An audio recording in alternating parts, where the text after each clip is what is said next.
to the Mavs Fans for Life podcast. I am Landon Thomas, joined by Shahnavaz Makhani. Today is the mid-season report, and before we get to the mid-season report where we talk about where the Mavs are now comparative to how we thought they would do, how it projects to the future in the second half in the gauntlet of games that Shahnavaz brought up last week. Shahnavaz, you went viral recently. I did. On Twitter /X, whatever you call it. I believe Shaq was the one that brought up Shai is better. Or did he say he's better than, or he would take Shai over Luka? I think he said he would take Shai. He might have said both, actually. He said he would take him right now over Luka. Okay. And I saw your post, and obviously a lot of Mavs fans saw your post, and it went viral. What was your reaction to Shaq's words, and kind of break down what you were saying in the tweet when you broke down the accolades and stats? Yeah, I mean, look, we've talked about this for so long, and it just feels like the underappreciation of Luka, like it keeps getting magnified, like on a week to week basis, you know. And it, like this morning, just as an example, like, and I know I'm not going to name names of who it is, but somebody on a major network was talking about Anthony Edwards is the next Kobe Bryant and Michael Jordan. And it's like because of the dunk he had last night. Yeah. Okay, like, yes, Anthony Edwards is a great player. There's no denying that. But you cannot tell me right now that Anthony Edwards is better than Luka Doncic. Same thing with Shai. Like I understand Shai is a great player. I don't fault anybody for saying that they think he's better than Luka right now. But if you look at their careers as a whole, other than defense, what can you give me that tells me that Shai is better than Luka? And Shaq's exact words, if people go back and listen to it, is Shaq said that Shai makes his teammates better. Well, Luka has consistently averaged more assists. This season, people's argument was, well, Shai this year, OKC is a 2-seed or a 3-seed, and he's averaging over 30. Mm-hmm. And my tweet went viral because I put up career stats and career accolades, and a lot of people were like, you know, some Mavs fans were like, yes, it's true. Luka's better than Shai. A lot of people, respectfully so, said, Shaq said right now. Okay, and then you had Thunder fans blowing up my timeline. Oh, I didn't even think about that. So it wasn't all Mavs fans. No. Oh, my God. There were so many Thunder fans. Like, I had Mavs fans and Thunder fans fighting with each other on my timeline. And I will say I'm proud of myself for not responding to anybody. Yeah. But I just read through all of them. I thought it was funny, but you had Mavs fans and Thunder fans going back and forth, throwing stats at each other. And the one thing that people fail to realize is that Shaq said, and I should have clarified this, but his exact words were Shai makes his teammates better. And that's why I'll take him right now. Well, Luka has more assists right now. Luka averages more assists. In his career, Luka has more assists. They've played the same number of years. Luka's been on arguably a worse team than Shai has this year, right? So, I mean, in my mind, like, Shaq's comments were just another magnification of the lack of respect that Luka Doncic gets in the national media. And again, and we say it every week, that's fine. You know, like, you know, they can disrespect him all they want, whether it's a Kyrie thing, whether it's just a European thing, whether it's because he's white. Like, I don't know. You know, like, I don't understand how he's not as acknowledged as he is. You know, and the complaint, it seems to always come back to, well, he argues a lot with the refs, or he's too slow and he doesn't play. He's improved on all those things. So you give me a reason why he's not considered a top 3 player in the NBA right now. You know where I stand with this. I mean, we talk about it on the pod and on our timelines, but I like Shai. And he's a great player. He's a hell of a player. He's arguably top 8 or top 7. I mean, he is a bona fide top 10 player. This season he's a top 2 guard with Luka, and he's still not better than Luka. You know, Shai's one of my favorite players to watch. He's so smooth. His game is just incredible. But like you said, you know, the facets that you've seen Luka's trajectory grow, it's made national media comfortable with what Luka does. And that's the craziest thing.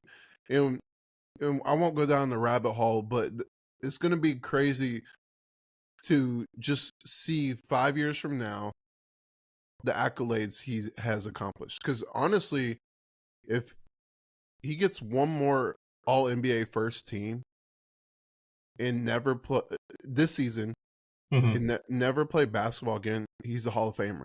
Yep, without At, question. and he turns 25 next month, so he'll be a Hall of Fame basketball. And you can even include his overseas accomplishments. So it's not, since it's not NBA Hall of Fame, it's Naismith Right. Basketball Hall of Fame.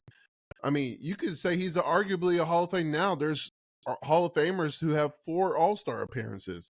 I mean, they don't have NBA first team, selections, and there's only 27 players who have 5 All NBA first team selections in the history of the NBA, the history. And obviously, that number will go up just with the talent that we have in this league. But it's crazy to think Luka's going to be a part of that next Yeah. in a few months. He's going to be a part of that if he plays the amount of games. Let's hope. He's going to be a part of that history. Whether it's 28 or 29. I got to look back at the list because I think Giannis and maybe a couple other players, but that's incredible, especially when he's going to be 25 years old. He can already be a Hall of Famer, and that's I mean, I like what you said. There's no shade at all. It's just stating facts. I mean, that's Shaq's opinion too. I mean, he could be right in his own state too, but you have to support it with facts. You just can't say, like you said, that he makes his teammates better when Luka has more stats, and also he creates the most open shots for teammates. I mean, not just look at the stats. It's proven. It's been proven that he creates the most open shots. I mean, you can see it in the games, and you can see the advanced stats that's been put out about the Mavericks and Luka. Yeah, and people's argument was, oh well, OKC's got a better record, and what OKC's got a better record, but Luka's got better teammates. And I'm like, if you put Luka on that Oklahoma City team as their point guard, like that team's blowing everybody out of the water. Like that's just, I mean, it's unreal. But at the flip side, the Mavericks been injured. I mean, we'll get into the midseason report, Absolutely. but the Mavericks been injured. We really don't know what this team has. I mean, they were at the top of the league when they're healthy. I mean, obviously, we talked about the schedule that they have, but they were at the top of the league when healthy, and it was only. I mean, if you count Maxey, they never really been healthy, but majority of the team played, and I think that's very positive when you look at how good the Mavericks are, because we don't know. We really don't know. The Thunder haven't had any injuries. I mean, they had a scandal, and they still played their whole team. I mean, I can't even think of one guy they've had out for like a long stretch, like maybe a game or two here, even a few games. Yeah, exactly. It's been like, them in Minnesota, like they've been the 2 healthiest teams in the league. It feels like, and they're right on top of the West, which makes sense, right? If you're completely healthy, obviously if your best player's playing, you're gonna, you have that cohesion there, you have that teamwork there. Like it's gonna show in the standings. The interesting part's gonna be and you never hope for injuries, right? But if something happens, right? If Chet goes down, or if Jalen Williams goes down for OKC, or if you see a guy like Gobert or Cat go down for Minnesota, like that's going to be then that's where you want to see, okay, what is that team built with, right? What's the resiliency of that team at that point when you're losing one of your 3 best players, like the Mavericks have all season long. And that's the reality of this whole situation, is because you just mentioned their second and third best players, and when you look at the Mavericks, Kyrie, obviously a bona fide star, and just everything he's done in the league. But when you go to the third guy, I mean, Tim Hardaway Jr., he's streaky. He's a good shooter when he's on, but he's very inconsistent. I mean, obviously this season he's been more consistent than not, but you have bad games, because you look at his shooting percentage and you look at some of his bad games, it really doesn't paint the picture of how he's been playing, but he has bad games. And then you mentioned who, Gobert or J-Dub. I mean, those 2 guys are really good, and they're better than Hardaway. Agreed, 100%. So just want to give you your time, your 5 minutes Appreciate to it. Thank you. to explain, because I saw all the retweets and I was like, oh my goodness, this is going blowing up. I thought it was all It was, Mavericks fans backing up, but you it was pretty crazy. much you pretty much did the whole Cotton Bowl Red River shootout Dude, between I sparked a Oklahoma lot. and Texas. I sparked a lot of fights the last few days, and it was fun going back and just like reading through it. It was kind of entertaining. Well, honestly, I'm gonna give the Thunder fans a shout out because their loyalty is really good. I mean, we know Mavs fans are gonna back up Luca, but Mhm. the Thunder fans, I mean, through all the trauma they've been through and all the Yeah. players leaving, you know, they're still loyal. They're even, And I the give them, Thunder are like one of those teams where it's like it's hard to hate them, right? Because they rebuilt the right way. It's yeah, like they had their superstars, and it's not like they went out and traded for them. Like they drafted Westbrook, they drafted Kevin Durant, they drafted James Harden. And yeah, they traded them, and yeah, they brought in Paul George, right, with Westbrook, but when that didn't work, I mean, they got a king's ransom from LA, from yeah, the Clippers for Paul George and rebuilt their team the right way. And you've got to give credit. And I tweeted this out, I think yesterday or the day before, but you got to give credit to Sam Presti. I mean, you look at some yeah, of these guys and the talent he's identified, and it's not even just their starters, but guys like Isaiah Joe and Kenrick Williams, like these guys coming off the bench for them are like people that like other teams just kind of like passed over, right? Like yeah, the Sixers completely passed over Isaiah Joe, and now he's one of the best 3-point shooters in the league. So yeah, it's when you have a guy like Sam Presti in your front office, it's hard not to root for a team like OKC. for sure. Okay, so Shahnavaz, mid-season report. The Ooh. Dallas Mavericks are 24-18. They're currently, as of this morning, are in the sixth place, sixth seed, whatever you call it, in the Western Conference. So a lot of injuries, right? Mm-hmm. We just talked about it a little bit. This whole team, it seems like every single game they've had two or three rotation players out. Sometimes the best players out, Kyrie, Luca, and the rest of the team. But when you look at this team and them just having their first practice over a month, they have 15 games in the last 28, 29 days. With all the inconsistency, they're still 6 games above 500. Just where do you see this team now comparative to how you thought this team was going to go throughout the season? I think okay, so there's two ways I think about this. They're right along where I thought they would be. Right. Okay.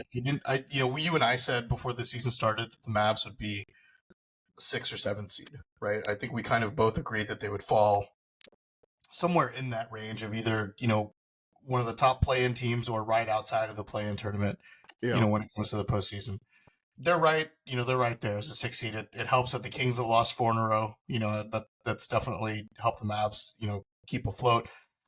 But honestly, Landon, like you look at all the injuries this team has had, they're outperforming what they should be. Because if Mm. you, in my mind, if you look at you've missed Kyrie for an extended period of time. Dante Exum, who was a huge part of what this team was, early in the year, has been out for what feels like months.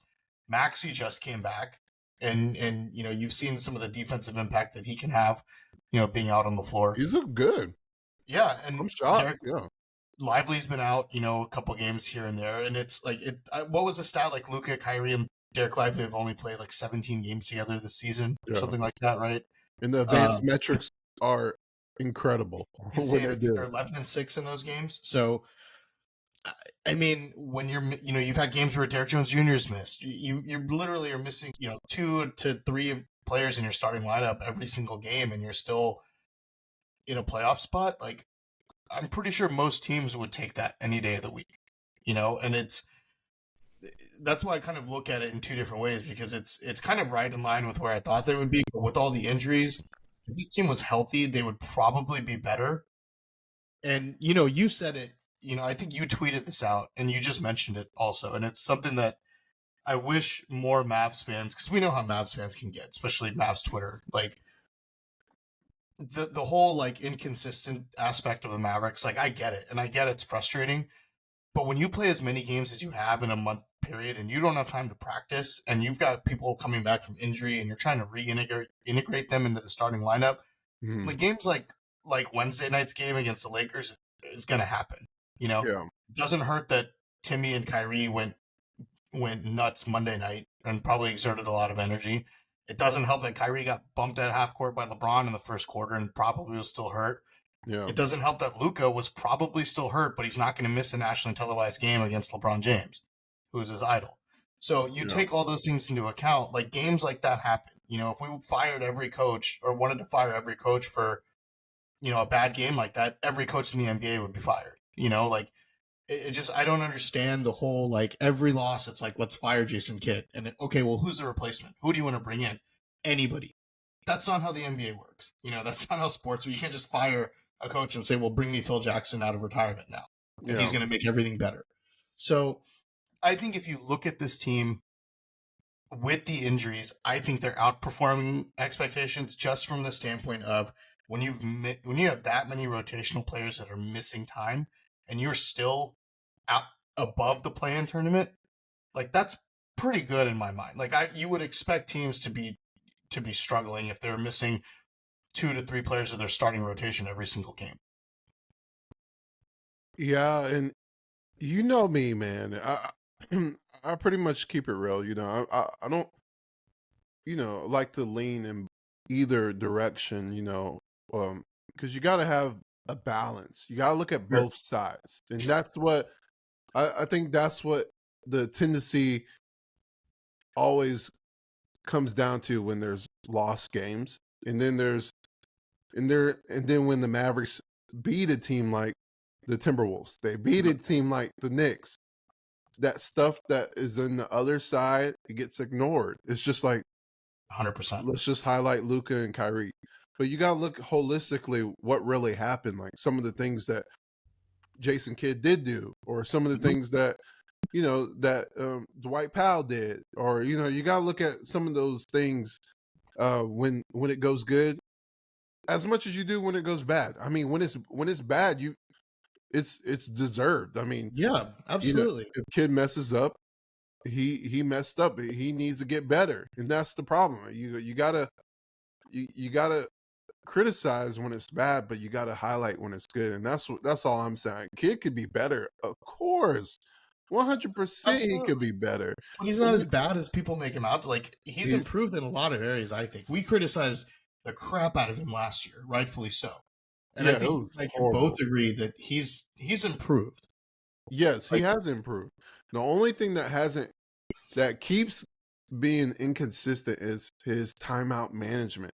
yeah, And he was so good at the beginning of the season, but he's starting to get back to last season where he calls it after the run is like 14-2, or yeah, instead of when it's 7-0. Let's just regroup, because he was doing that at the beginning of the season. I highlighted him.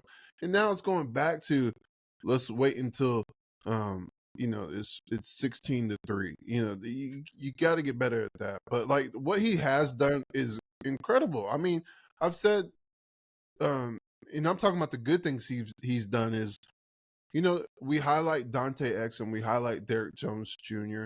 We highlight Lively starting, and some of those we highlight pushing the pace. We highlight always preaching defense.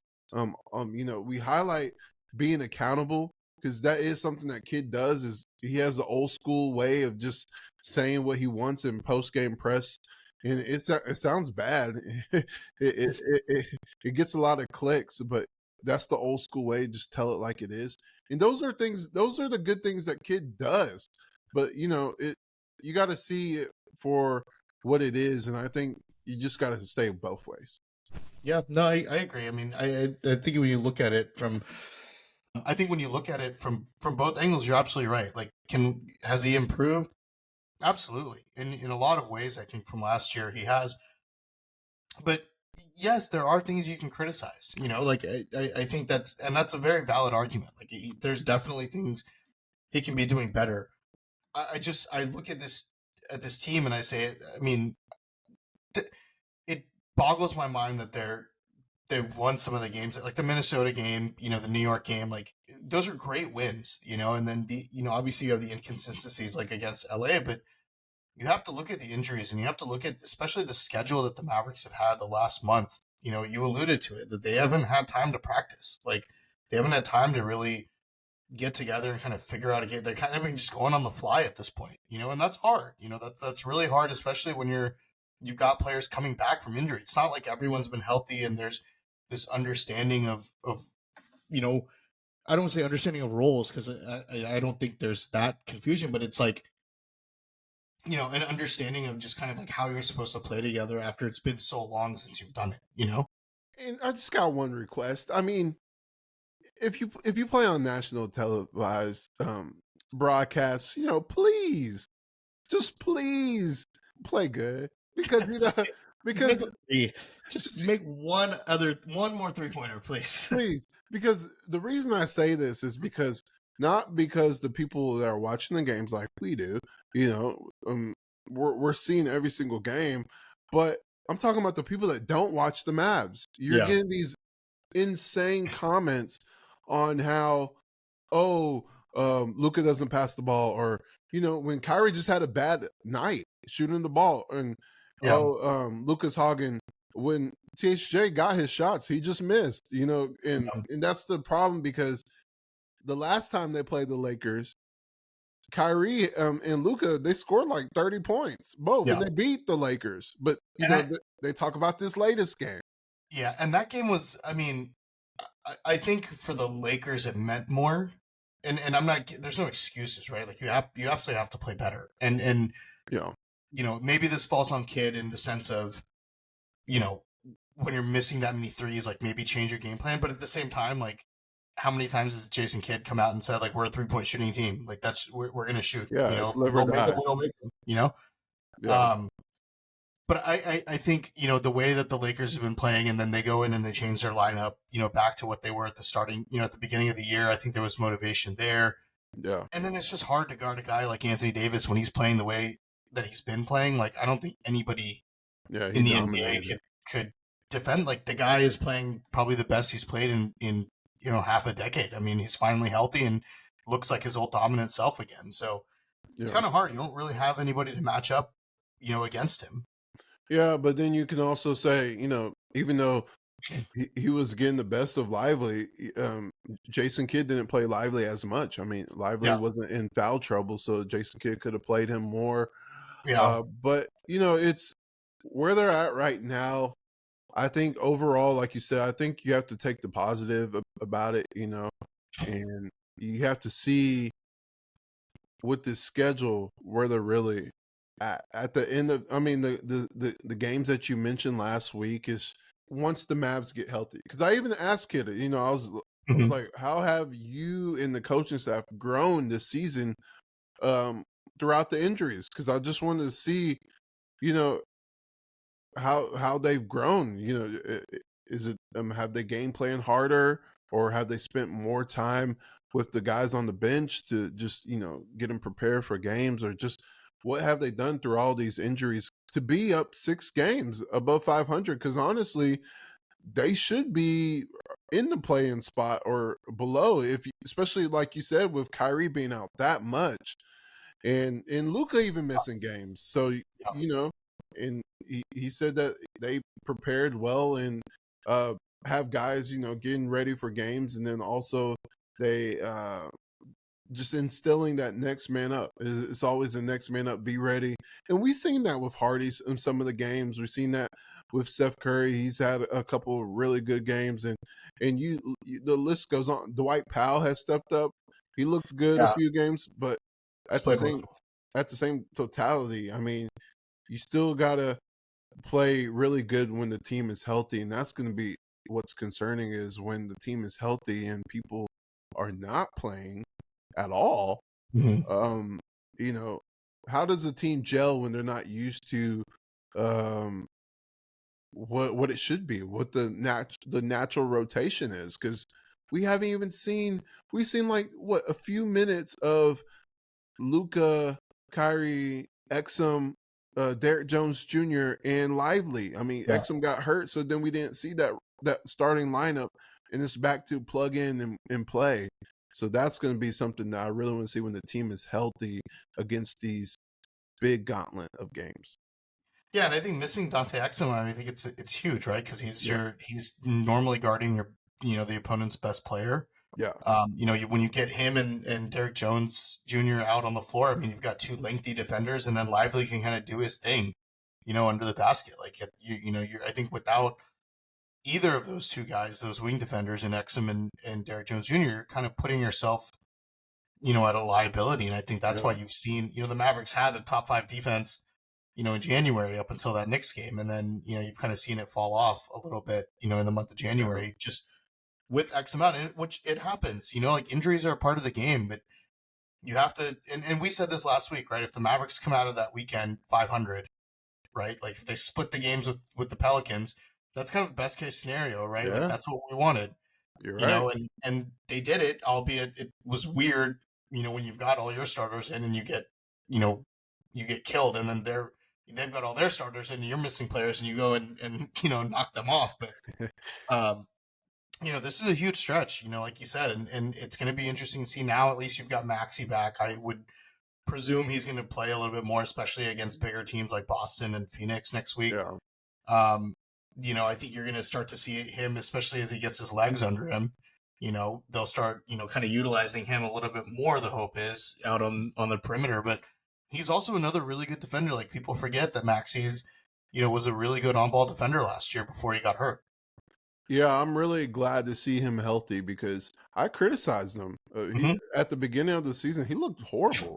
Yeah, he Um, really on both sides of the court, and since he's been back, obviously the offense isn't there yet. He's made some threes, but we're used to seeing him, get some rim runs and then also make some threes and set some good rolls.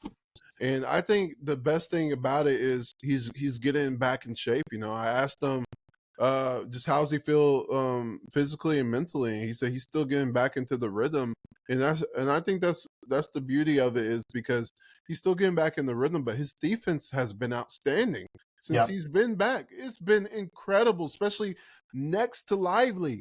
That's Yeah. really nice when you have Derek Jones Jr., Maxey, and Lively as your front court. From what we've seen, that I actually love that lineup, and because then you could either have Exum or Derek Jones just guard the best opposing player, and then Maxey he's back to playing what we're used to of him playing that good defense where he has the versatility to guard perimeter guys and guard post, and you can put him at power forward. You don't have to get him beat up every single night playing center because now they have Lively.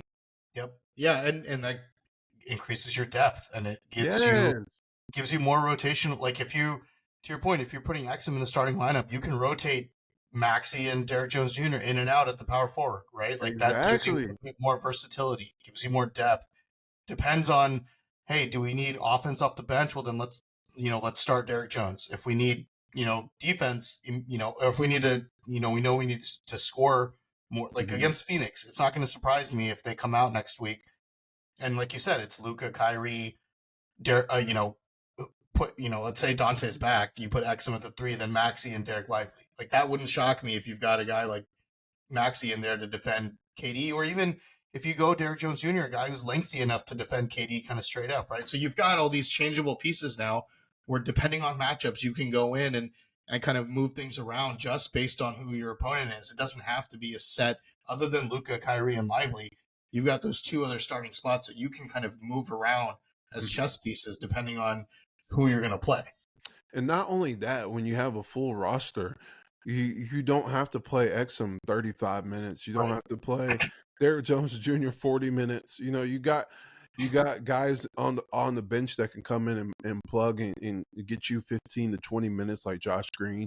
You Yep. you can have Hardaway come in and get 25 minutes. You don't have to play him 30 plus minutes every night. You You can give know Harden more minutes, get some instant offense off the bench, right? Exactly. So you have options, and that's why I think it's something to look forward to. But at the same time, and I'm not saying this, I'm not. I know this is like a good time for people to put out rumors and clickbait and stuff like that. But I honestly, and this is just personal opinion, like, I'm not even throwing out fake rumors.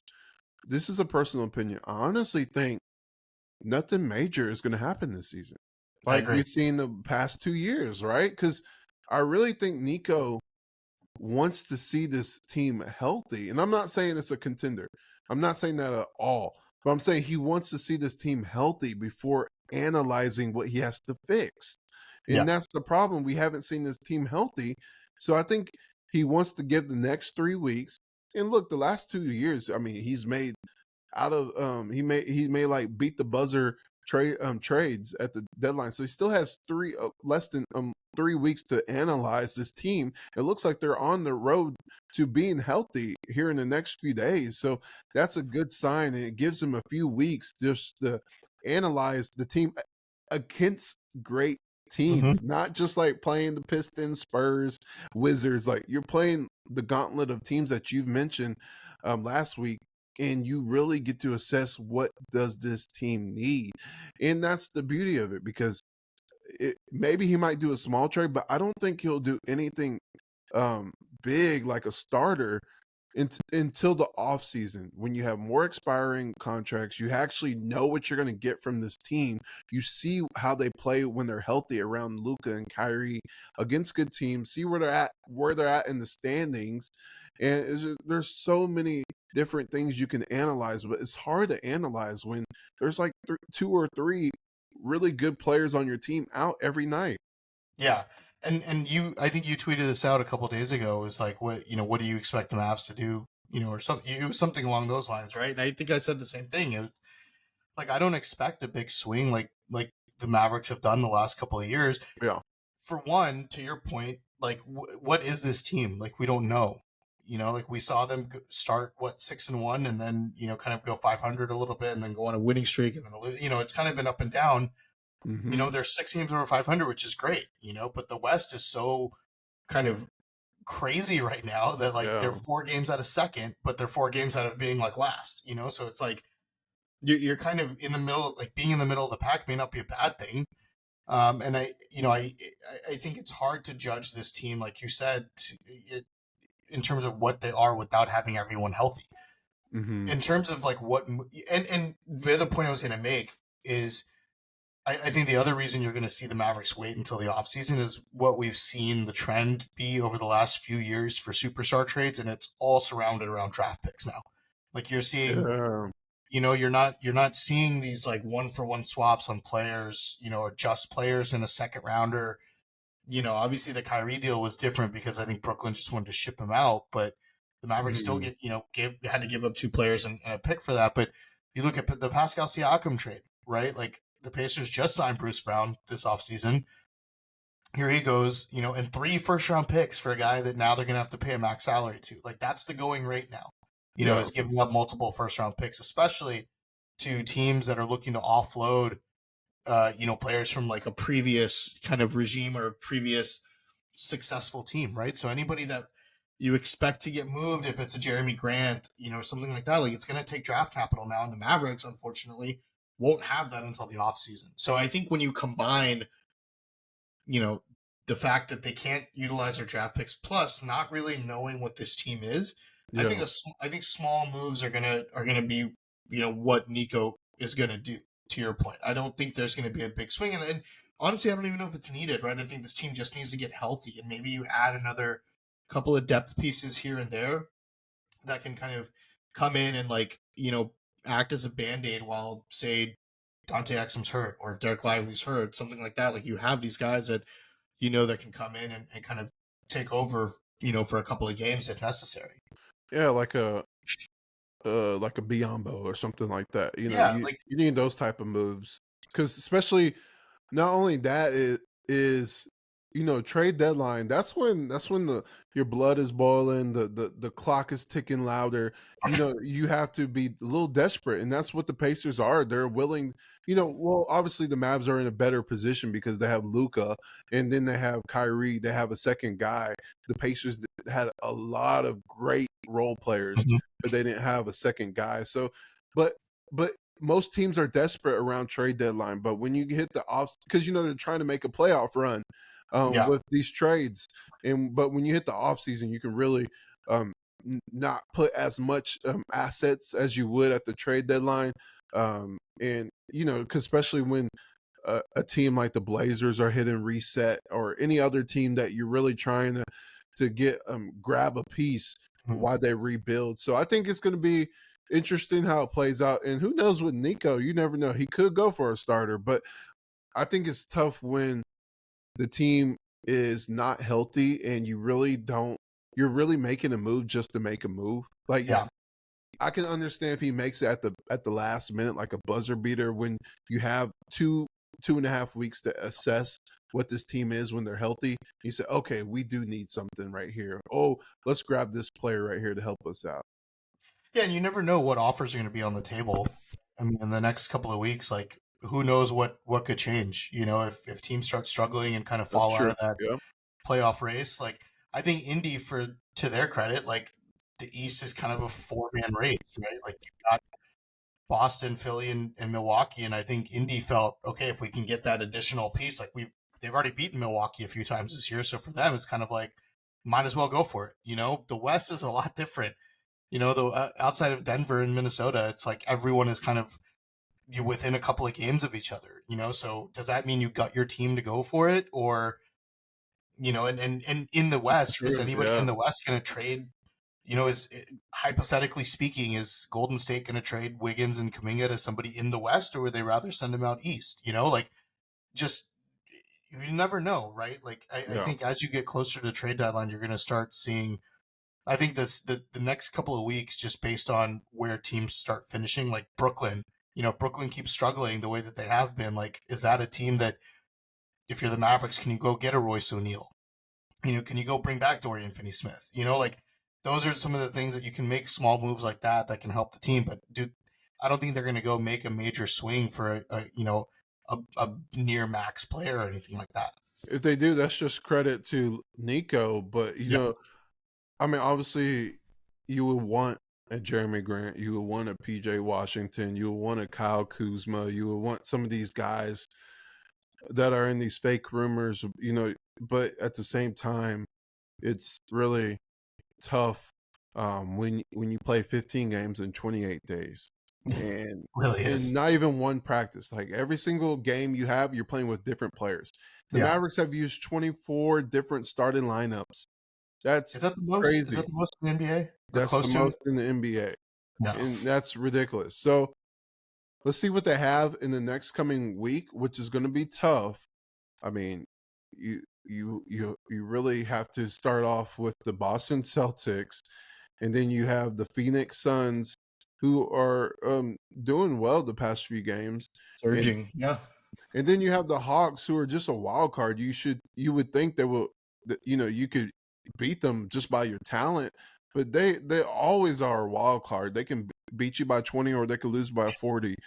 Um, and then you finish with the Kings, who are just like the Mavs. They're very inconsistent this year, but they've actually been healthy. So Yeah. it's just And, crazy. and with Boston, I mean, the Mavs have a really, good opportunity here because they're playing the Nuggets today. And You Luca know, loves playing Boston. loves playing Boston. They're playing the Nuggets today. That's going to be a hard fought battle between, that's a potential finals matchup. Then they got to go Yeah, to Houston. Houston's a gritty team. You know, Udoka's got very them playing good. well. It'll be a second night of a back to back. You know, that's an opportunity for Dallas to like take advantage of Boston coming off two pretty tough games. Yeah, and I really hope Exum comes back that game. That would be Yeah. really nice to see him in a high profile game. Um, because one, they need the defense. All those players on the Celtics. I mean, Derek Jones can and Maxey and Lively, they can't do everything, but um that's that's really something to watch during that game, is to see how their defense is, because it's been very inconsistent. It's sometimes it's really good, sometimes it's not. And we've already talked about the schedule, which is a big component of the inconsistency. It's like they win big, they lose bad. Yeah. And honestly, I mean, now that they have these 4 days off without a game, and I don't say off, meaning, I'm just saying off without a game because they have practice and other stuff, but just that's going to pay dividends And um, it's really out of a tragic situation, which was very sad. Um, so prayers out to that coach's family and loved ones, because that was Yeah, very sad. They had to postpone 2 games, which included the Mavs. yeah, and the And, Warriors fans, Warriors family, like that. I mean, that's a hard loss to take, man. Like, I can't even just imagine. I mean, circumstances around it, like it's awful. yeah, because I was reading reports where, um, you know, that that situation happened around the team at a team dinner, Yeah, and that's very, that's something that you don't forget, and it's very tragic. Because I can't even imagine we're covering this team and we see these coaches and players and something like that. Like they should postpone as many games as they want. I as mean, many as they need. Like as that's, they I mean, need, yeah. Because that's very sad. it's Just heartbreaking. yeah, we just wanted to say that. But at the same time, these 4 days without a game is actually going to pay dividends for the Mavericks, because they actually are practicing with all their guys. Exum came back to practice. He did non-contact, but he's at practice on the court, shooting around, doing his drills without the scrimmaging. That's exciting to see, because we still have 2 more days and a full day on game day to see where he's at. But just the whole team, I'm excited to see where they're at. I mean, like you mentioned, I don't pay attention to the Lakers game because they just miss shots. They're a three Yeah. point team, but they do need to bring the energy, and that's what Maxi Kleber said, Yep. specifically defense. But they need to bring the energy on offense too. And I'm looking at Grant Williams and Josh Green. I'm looking at those two. I know Josh was out last game, but since he's been back, him and Grant, it's time. They need especially against Boston. That's what I was gonna say. That there's a lot of storylines in that game. You've got Porzingis coming back. You've got Kyrie playing Oh, against yeah. Boston. Luka loves playing against Boston. Grant against his old team. Like, Dwight Powell against his old team. If you want to go far, Kyrie. Kyrie. There's a lot of storylines in that that game on Monday night. That's gonna be really interesting.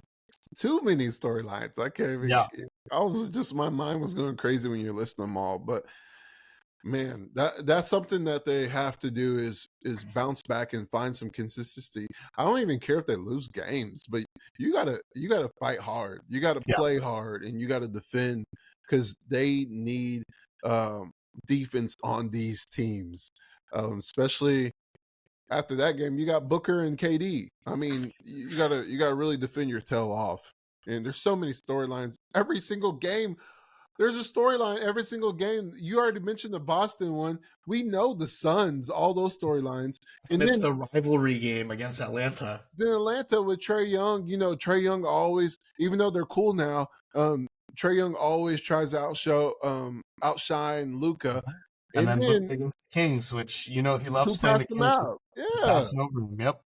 And then, Harrison Barnes always plays good against the Mavericks. So there's just so many storylines, and I love it. It's gonna be awesome. So, Shahnavaz, when you look at this team moving forward, we kind of already assessed where they're at. We mentioned they're in sixth out of all this chaos surrounding injuries. But when you look at that, they're only up, they're only up half a game over the Kings. They're only up 1 game against the Suns. And the Jazz are making a run. LA might make a run, especially if they make a trade like last season. Rockets, Grizzlies, you never know. The Rockets, they're always a wild card, like you mentioned, gritty team. And then the Warriors. Who knows what the Warriors do when they come back? They might have a newfound motivation to win for their assistant coach, who tragically passed away. So the Mavericks have to tighten up, and they're only a game behind the Pelicans for 5th seed. So the top 4 seeds, the Timberwolves, the Thunder, Nuggets, and Clippers, they pretty much have that on lock for the foreseeable future, unless one of them, has some injuries. But the Mavericks, where do you see them in the second half? Because we've done a quarter report, the first quarter report. Now we're at the mid-season. Where would you like to see improve, or where would you like to focus on in the next 20 games for the Mavericks? I mean, I think it's just health. I think this team's got to get healthy, and that's easier said than done, That's the right? Because whole season, yes. it's kind of out of your control, Give me another one, Shahnavaz. That's the Oh whole man. season. Um, I'll say aggressiveness. I think this team needs Ooh, to continue to be aggressive, even when shots aren't falling. And I know Kyrie was banged up Wednesday against the Lakers because he normally, I feel like he's one of those players where he knows if his shot's not yeah, falling, he'll start taking it to the rim and he'll start drawing fouls or at least kicking it out and getting teammates like really good looks. Um, so I don't take that LA game too seriously from that standpoint, but getting guys like Kyrie out on the break, Derek Jones Jr., Josh Green, who does a good job of it as well. I think getting Dante, XM does a great job of running the fast break. yeah, Um, I think when you start getting a little bit more aggressive, you get easier looks because, and how many times have we said it? Every missed three leads to transition buckets for the opposite, for the opposing team, yeah. and that's where the Mavericks got killed against the Lakers. So, there's got to be that aggressiveness to get to the rim. Take your threes. Like this team is going to shoot their threes. There's no doubt about that. But if the shots aren't falling or even off opponent misses, like I think the Mavericks just played a little bit too slow on Wednesday. So, when you've got these guys in the lineup like Derek Jones, like Josh Green, like Kyrie, who can really push the pace and get aggressive downhill, I think the Mavericks can be set up for success. Yeah, I'm there with you. I would like to see that as well. I was gonna go Grant and Josh like I always do, but I'll change it up for what I would like to see in the next 20 games, and that really boils down to Dante Exum. I really want to see. I even said it a couple days ago. I miss watching him play. It's like Yeah. when something's gone, you're like, dang, I really missed that. And that's Dante. I really miss watching him play, and that's what's crazy about it because he wasn't even in the league last season. Who would have And thought, who would have thought, even with the team at the beginning of the season, who would have thought you really need this guy? It's just like Derek Jones and Lively. Like they weren't on the team last year, but you need these three guys, and especially Dante, because he is he is the only one, and I'll just say he's the only one outside of Luca and Kyrie that can create for his own. I thought it was Jaden, but he really hasn't. He's shown that he's more of a shooter Yeah. than a creator, and that's what Dante does great. He dribble drives to the rim. He always gets to the rim, and especially when the Mavs need it, when they need a tough basket. Mhm. Dante is going to drive to the rim, and then that opens up his outside game. When he's open for threes, he makes those shots as well. So I really want to see him get back to what he was. And